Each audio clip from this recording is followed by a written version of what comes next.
दोस्तों नमस्कार, मैं हूं एडवोकेट पंकज कुमार त्रिपाठी लखनऊ से। इलाहाबाद हाई कोर्ट की लखनऊ बेंच में एक मामला आया और ये मामला सरकार के मनमाने फैसले के खिलाफ था। सरकार के ऐसे फैसले के खिलाफ, योगी सरकार के ऐसे फैसले के खिलाफ था जिसकी कोई कहीं से तार्किकता, संवैधानिकता और कहीं से भी उसका कोई औचित्य था ही नहीं।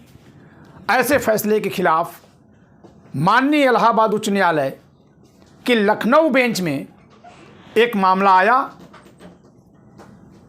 जिसमें जस्टिस विवेक चौधरी और जस्टिस मनीष कुमार जी की बेंच ने सरकार के उस आदेश पर जो मनमाना है रोक लगा दिया। मामला क्या था? आप सब जान रहे हैं कि अमेठी में एक संजय गांधी मेमोरियल अस्पताल है जिसको संजय गांधी मेमोरियल ट्रस्ट चलाता है। उस ट्रस्ट की अध्यक्षा सोनिया गांधी जी हैं, यानी कि कांग्रेस से कहीं ना कहीं जुड़ा है और उस ट्रस्ट के जरिए बहुत ही कम पैसे में किफ़ायती इलाज होता है। आपको बता दें, ग्रामीण क्षेत्र का ट्रस्ट के द्वारा चलाए जाने वाला एशिया का सबसे बड़ा अस्पताल है वो। विगत 9 वर्षों में इस सरकार ने वहां कोई अस्पताल नहीं बनवाया, लेकिन उस अस्पताल में एक महिला को एनेस्थेसिया की अधिक मात्रा होने के कारण, जैसा कि दावा है, अभी कथित है, अभी आरोप साबित होना बाकी है, एक 22 वर्ष की महिला की मृत्यु हो जाती है, दुर्भाग्यपूर्ण मृत्यु होती है। सरकार का दायित्व तो है कि वहां जांच पड़ताल करे, कहीं कोई लापरवाही तो नहीं किया है, बहुत अच्छी बात है। लेकिन सरकार ने क्या किया? पहले तो उस मौत के आधार पर अस्पताल को 1 महीने की नोटिस दी गई कि 1 महीने के भीतर आप बताइए कि क्यों ना आपके खिलाफ कार्रवाई की जाए। लेकिन अगले ही दिन, नोटिस देने के अगले ही दिन, उत्तर प्रदेश के उप मुख्यमंत्री ब्रजेश पाठक जी ने एक निर्णय लिया। उस समय अमेठी की सांसद स्मृति ईरानी जी भी लखनऊ में ही थी और जाहिर सी बात है कि कोई भी निर्णय जो ब्रजेश पाठक जी ने लिया, सरकार ने लिया, यानी योगी सरकार ने निर्णय लिया। उत्तर प्रदेश की बीजेपी सरकार ने निर्णय लिया, उत्तर प्रदेश सरकार ने निर्णय लिया, क्योंकि ऑफिशियल रिकॉर्ड में कोई ये नहीं कहेगा कि स्मृति ईरानी जी का फोन आया था इस नाते निर्णय लिया गया। तो एक सरकार ने एक निर्णय लिया और निर्णय लेकर क्या किया? उस अस्पताल का लाइसेंस निरस्त कर दिया। मतलब कितना मनमाना। फिर तो बीआरडी का लाइसेंस निरस्त हो जाना चाहिए था। किसी अस्पताल में अपराध हो सकता है, किसी मंदिर में भी अपराध हो सकता है, किसी मस्जिद में भी अपराध हो सकता है। इतनी बड़ी टावर हमारे जहां हम खड़े हैं, 25 मंजिले की बिल्डिंग है लखनऊ में, इसके किसी फ्लैट में कहीं कोई अपराध हो सकता है, दुर्भाग्यपूर्ण घटना घट सकती है। तो क्या उसकी सजा सबको दे दी जाए? इसी को मनमानेपन से किया गया कार्य कहते हैं, इसी को शक्ति का दुरुपयोग कहते हैं। और ये इतना अतार्किक है कि आप बताइए इससे किसको लाभ था? सत्ता की हेकड़ी के सिवा ये क्या है?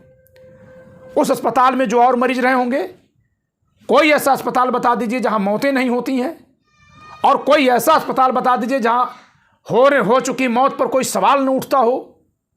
फिर भी मैं इस मौत को मान रहा हूं कि ये गलत तरीके से या कोई लापरवाही से हुई होगी। आप जांच करवाते, आपने क्या किया? आपने अस्पताल का लाइसेंस कैंसिल कर दिया। और आपको बता दें, उस अस्पताल में 400 कर्मचारी हैं, 400 कर्मचारी वो सड़क पर आ गए, वहां धरना चला है। और वहां न केवल अस्पताल के कर्मचारी धरना दे रहे थे अमेठी में, बल्कि वहां के लोकल लोग भी दे रहे थे और विपक्ष की सारी पार्टियां भी धरना दे रही थी। तो कल जब इलाहाबाद उच्च न्यायालय ने यह निर्णय दिया है, लखनऊ बेंच से जब इस आदेश पर रोक लगा दी गई है, इस छूट के साथ कि आप जांच करिए, जांच होनी ही चाहिए। जांच तो इस बात की होनी चाहिए कि देवरिया में जो हत्याकांड हुआ है, उस हत्याकांड से पहले मुख्यमंत्री पोर्टल पर शिकायत कितनी बार की गई है पीड़ितों के द्वारा। जांच तो इस बात की होनी चाहिए। जांच इस बात की भी होनी चाहिए कि 112 नंबर जब वहां कॉल किया गया है तो पुलिस के जाने में लेट क्यों हो रहा है, और अगर पुलिस कम है, पुलिस बल संख्या में कम है, तो इसके लिए भी जांच होनी चाहिए। कौन जिम्मेदार है? जनता को भड़का भड़का कर सत्ता में आने के बाद सिर्फ बदले की कार्रवाई में काम हो रहा है, चाहे तो किसी जाति के विरुद्ध, चाहे संप्रदाय के विरुद्ध, चाहे पार्टी के विरुद्ध। जनता आपके लिए नहीं कुछ है। जनता के लिए कब काम करेंगे? एक बार आप सबको याद होगा, दिल्ली में जब आदरणीय राजनाथ सिंह जी गृह मंत्री थे देश के, दिल्ली में उबर वैन में, उबर कैब में एक लड़की के साथ छेड़खानी या बलात्कार हुआ था। जैसे ही उसका आरोप आया, जरा देखिए कितने, मतलब समझ में नहीं आता है कि तार्किकता, विधिकता से कहीं कोई पाला है कि नहीं है।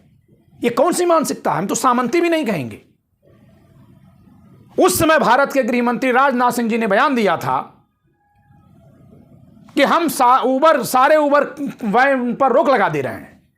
उबर के एक वैन में रेप हुआ, इससे शेष उबर वैन से क्या मतलब है? अगर वो भाड़े में कोई कम अधिक कर रहे हैं तब तो समझ में आ रहा है। सुप्रीम कोर्ट गए थे, वहां से राहत मिली थी। मैंने उस समय कहा था कि अगर गन्ने के खेत में रेप हो जाए तो होता ही है, तो गन्ना बोना बंद करा दीजिए। मंदिर में रेप हो जाए, सारे मंदिर बंद करा दीजिए, कराइए ना।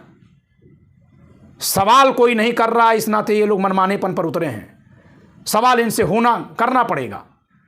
और